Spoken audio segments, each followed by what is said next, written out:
Hello everyone, welcome back to the workshop. If I'm sounding a little bit croaky, I do apologise.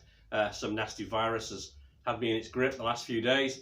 Not COVID, thankfully, but I think it was his best mate because he made me feel subpar, shall we say. But fighting back and back in the workshop. As you can see, I'm sporting a new t-shirt, a Honda t-shirt, Kirk Cycle, Dalton, Georgia, and this was very kindly sent in by one of my viewers, Kane, who has a YouTube channel, Kane Beeping, and he does metal detecting, goes out looking for artifacts, finds all kinds of interesting things. He's also got a bit of a thing for early Japanese dirt bikes. He watches Dale Swager's channel, and that's where our paths crossed. And yeah, incredibly generous. He sent me a t-shirt, a sticker, and this absolute fistful of American automotive and motorcycle related stickers, and I do like a toolbox sticker, so thank you very much, Kane. I'd be very hard pressed to find these in the UK, and yeah, they're going to go on my toolbox, so thank you, incredibly generous. The channel is continuing to grow. We're now over 270 subscribers, so if you are a new subscriber, welcome aboard, thank you for signing up. And if you're one of my long-standing subscribers, thank you very much indeed for sticking with me. As the channel continues to grow, obviously we're going to have to find new interesting things to do, new projects. The Bantam's still got a way to go yet, but I'm thinking ahead if we're going to keep this thing going. And to that end, I've picked up something that may be a potential future project. So if we get a chance in this video, we'll have a look at that, and maybe you can give me a bit of feedback on that. This video, we're going to get on with the Bantam.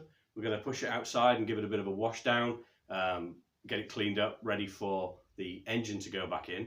And also, the carburetor kit came in, so we can have a look at putting the carburetor back together and hopefully getting the engine finished off. So I'll stop rabbiting on and we'll get on with some BSA work. Well, welcome back to Bantam Spa Day. We're outside in the garden, which is looking a little bit bedraggled. It's getting towards the end of summer, and the garden needs a bit of a tidy up, but that's not why we're here. I've just given the bike a bit of a spray down with some muck off, which is just a sort of universal bicycle, I suppose, spray cleaner. I think the mountain bike guys use it when their bikes get all muddy, but it works quite well. It's like a universal degreaser. So it's had a bit of a spray down with that, just soaking in, and then we've got bucket and sponge down there, and we're going to give the bike a bit of a sponge bath. And the reason for this is just to get, just the sort of usual dirt and grime. I think mostly dust. I think the bike's been stored quite a bit, but just really to make it easier and more pleasant to handle when we're working on the bike. Just get the majority of the grime off now, and we can clean bits up in a little bit more detail as we work on them. So I'm going to set to with the sponge, and then I'll bring you back and we'll see how much better the bike looks, if at all. Well, that's it washed and dried, and I think you can see, even with this handheld camera, that it's much different. As I think I've said already in this video, we're going to be keeping this bike in standard trim, and if we do build a trials bike, we'll look for another frame, because I just think that it's a little bit too good to waste. So let's just move in a little bit and have a look at how clean it's come up. We're looking at the lower frame rails now, or lower frame rail rather, and you can just see how good that is. Super clean, original paint. I mean, chipped and worn in places, but to be expected. We're all showing the ravages of time to one degree or another, but not bad at all, really. So yeah, we're going to work with what we've got. Just going into the battery box, You can see that we've got non-standard fasteners in there.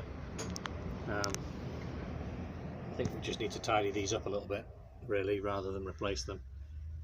Once the side covers are on, we don't see any of this, but we'll give it a nice tidy up. Just sort these cut edges of the looks like all thread possibly that they've used, and then again there's a spacer here for the inner cover of the toolbox.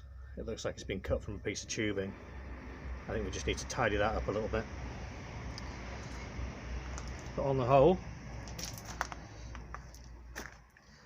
I think we've got something we can work with. The wheel rims are a little bit pitted. Chrome's not great, but again, we'll make the best of it. We'll clean them up, polish them, and make them as good as we can. So there we go. We shall carry on. The next step, I think, is get the engine back in the frame and see if we've got a runner. Well, we're looking at a D5 frame, and those of you that know your bantamology will know that the D5 was a 1 year only, 1958 stopgap between the D3 and the D7. So I just recently acquired this frame. I didn't know what I was getting. I knew it was an early Bantam swing arm, but I didn't know if it was a D3 or a D5. Turns out it is a D5, and we've been able to recover the serial number, which confirms it, and the sort of traces of burgundy paint as well, showing through the rust and the red oxide primer that someone's plastered it in. Also sort of mark it out as a D5. Now, what to do with it? Potential project, I think. I'm not 100% set on this being the next project. It depends whether something else comes along in the meantime, but it's certainly food for thought, particularly as I have the heavyweight forks. So yeah, I think out of the question really trying to put it back together as a D5, because, you know, as I say, 1 year only, the chances of finding parts, it could take years. So I think we'll rule that out, and we'll build some sort of a special if we do anything with it at all. Engine wise, we could go with a Bantam. There's a lot you can do with them. Lots of modifications we could do. If we were going to go for a special, we could really go to town on it. Or we could do something completely different. BSA put the Triumph Tiger Cub engine into these frames. Well, not these particular frames, the later frames, but you know, sky's the limit really. So there we go.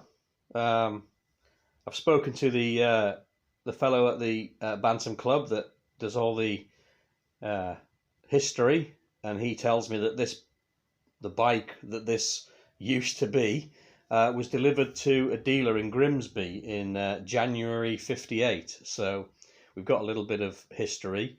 We know the frame number, which gives us a fighting chance of getting a V5.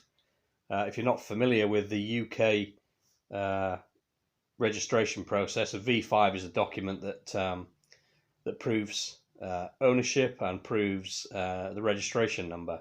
So that's if you want to register the machine for the road, you've got to get a V5. I suppose they call it the title, perhaps, in other countries. But yeah, I think we'd have a fighting chance of getting one, so that's good news. But food for thought, as I say. Let me know what you think. Right, well, I'm back on with this Amal Carburettor, and I've already fitted the main jet block, which fits down inside the carburettor and is secured with that little peg screw there, and just about to fit the main jet holder, which is this piece here. and we have a new fibre washer which goes on, and before we thread it into the carburetor we need to fit the needle jet, and I'm just going to take a little leaf out of Mr. Dale Swager's book and just apply a drop of oil to the threads, just with a little cocktail stick and some oil, just so they don't gall. Obviously any oil that gets in the way will get washed off by fuel. But Mr. Swager is a highly respected engine builder, and if it's good enough for him, it's certainly good enough for me. It makes sense to me to stop the well, it doesn't make sense to pour the oil all over the place, but it makes sense to stop the threads from galling. So we'll just put a little bit on the threads. We've got our new sealing washer, and we shall thread our main jet holder into the base of the carburetor. Now, can I remember what size spanner to use?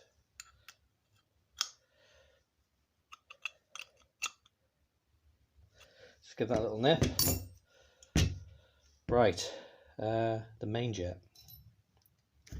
So here's the main jet. We're going to do exactly the same.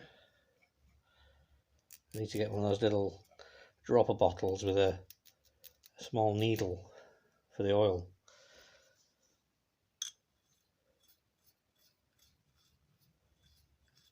Everything's been blown through with the compressed air, but we'll give it a little bit more before we sort of put covers or anything on. So the next step here is to put a cover on. So I'm just going to give that a bit of a blast through. It's always a good idea when you're going to blast compressed air through something to know where it's going to come out, because you know it might blow some debris straight into your eye or something, and that would be suboptimal, I think. Now, in the parts diagram, there's no washer on the main jet cover, so I'm going to put it back like that, and we'll just see if it leaks. So, let's get into the habit. A little bit of oil.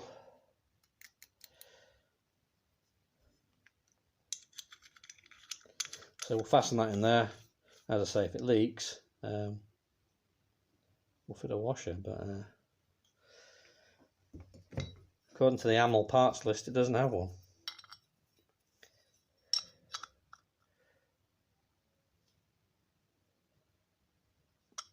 So that's that one fitted.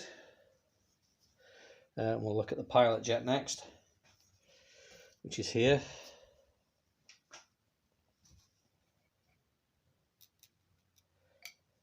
Yeah, I've never done this before. I've never put oil on threads on carburetors. I don't know why, because you know I've clearly done it on other things. So I don't know why. You know, makes sense, doesn't it?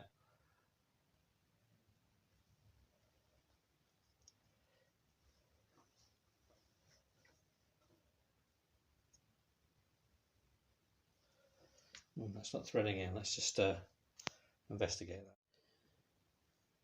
There we go. There was a little bit of fuel residue. It wasn't quite threading in pilot jet as I wanted it to. But I've cleaned that out now, and I fitted a new washer, so we can put the cap on our little bit of oil. We can put the cap on our pilot jet and just give that a little tiny nip up. Not too much.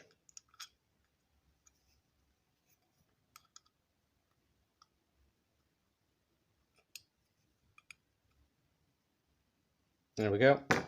Right. We'll fit the fuel banjo. Again, new washer, which came in the repair kit.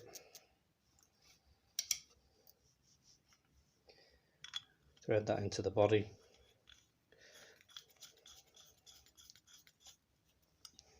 And it was 7/16 as far as I remember.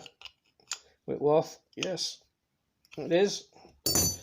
Right, plastic filter and the banjo cover and the bolt, which has got a new washer on it as well, which came in the repair kit. And this one is it quarter Whitworth? I think it might be. Yes, it is. If we have to adjust the position of the fuel union, we can do. I'll just put it sort of pointing away from the carb for now. So the next thing is the needle valve, which is here. We'll drop that in, and it isn't like on the Japanese carburetors where the float is secured to the needle valve. Sometimes they have a little slot, don't they, that it sits in. This just basically bears against a little pad on the float. So there we go. So we'll make sure we get that in the right way around, and there is actually a little pad for it to bear against. There we go. Ooh, it feels a little bit sticky actually.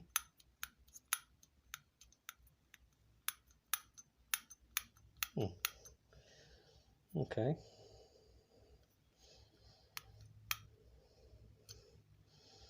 I see what's happened. The needle's dropped. I'll take this out again. I can see what's happened there. The needle's dropped behind the float. It wasn't resting against a little pad. I hope you can see this. Yeah, hopefully you can. There we go.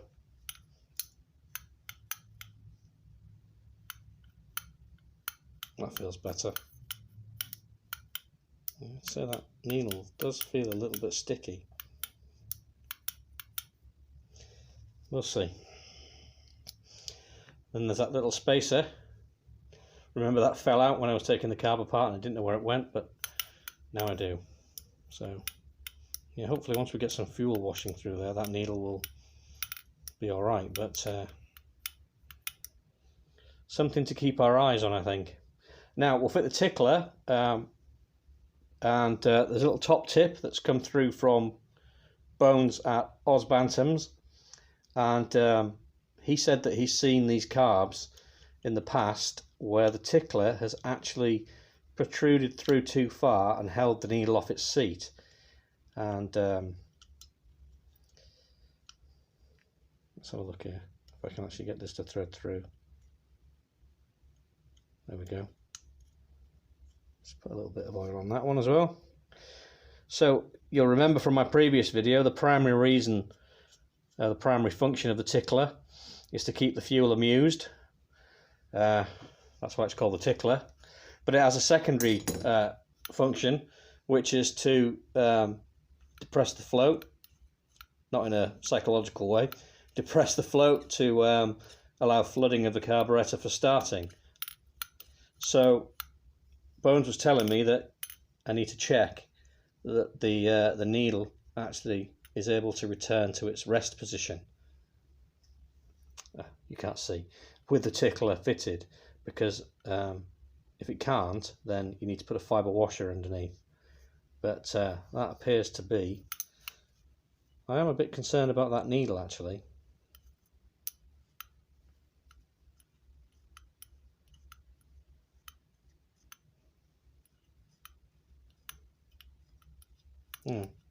It seems to be working now. Can you see in there? Right. Okay. I'm happy that the tickler, anyways, isn't holding the needle off of its seat, so we'll nip that up. The remedy, if it does do that, is to put a fibre washer underneath it to lift it up and get the extra clearance. So top tip there from Bones, and there's another top tip from Bones coming a little bit later on. I've already checked it, but because it would have been pointless to rebuild the carburetor without checking it, but I'll show you what it is when we get there. So let me just put the float bowl gasket on. There we go. And the float chamber cover.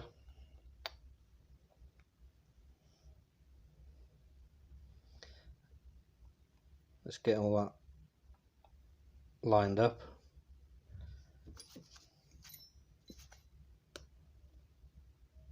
go. We'll fit our 3 screws.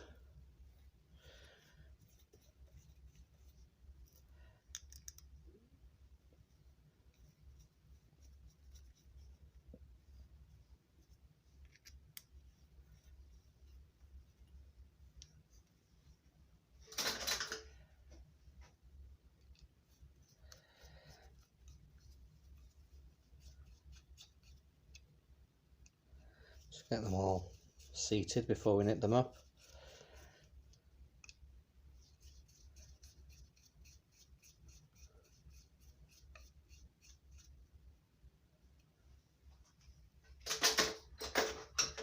Slightly better screwdriver. There we go.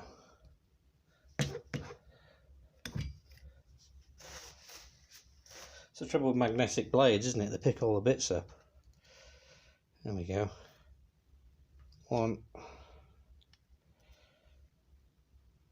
2, and 3. Again, not going bananas because we don't want to warp the cover. So what's this other top tip?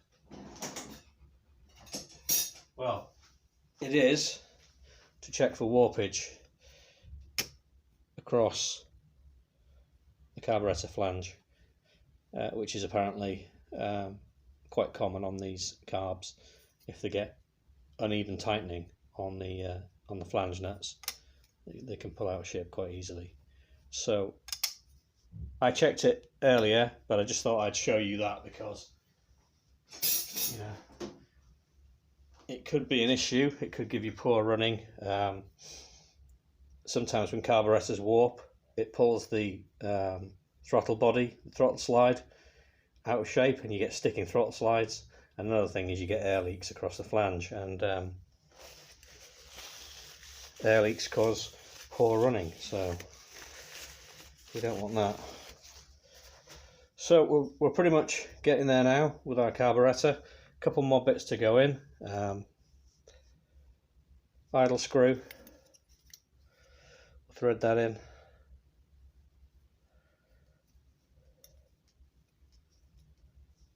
Now you recall that this was quite a long way out when we took the carburetor apart. I'm just going to give it half, 1, 1.5. We'll start from there. And then we've got our throttle stop screw here, which we'll just I keep forgetting, don't I, to put my little drop of oil on. And I said I was going to do it, so I'm going to do it. We'll just thread this in until it seats the spring, because obviously when we put our carburetor on the engine, we won't have our throttle slide fitted.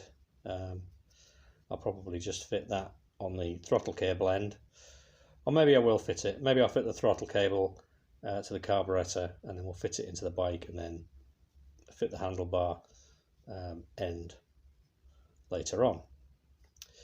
So that's that. That's our main body of our carburetor done now. I've got a new O-ring for here, so we might as well get that in there now. Let's just make sure it's nice and clean. It also comes with a gasket, but you're not supposed to use a gasket and an O-ring at the same time, so we're just going to be using an O-ring. But I'm guessing that some models use a gasket, but no, we're not going to do that. We're going to use the O-ring. So that fits nice and snug. It's raised above the surface of the flange, which is always a good thing when you're using an O-ring. They don't work if they're not higher than the sealing surface, because obviously the compression of the O-ring is what gives you the seal. Tickler's operating, and that's that. So that's our carburetor pretty much back together. I bought a new needle, as I told you, which is here, so I'll assemble that to the throttle slide once I fitted the cable, and there's our little needle clip to secure the needle to the throttle slide. And then we have the cap, carburetor cap, and a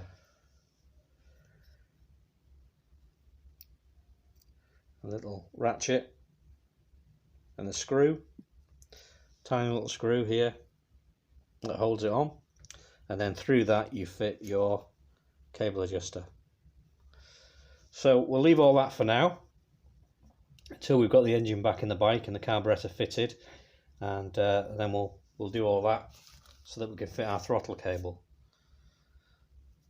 So that's pretty much it really for now. I think I'll end the video here. I hope that wasn't too dull for you, but it kind of was, just watching me put that carburetor back together and hopefully not leave any bits out. But thanks very much indeed for watching. Hope you enjoyed the video as a whole, and as I say, if you're not subscribed, please do, and hopefully on the next video we'll get the engine in the frame. So I'll see you then, and hopefully I'll be feeling a whole lot better and not sounding quite so nasal. But bye for now.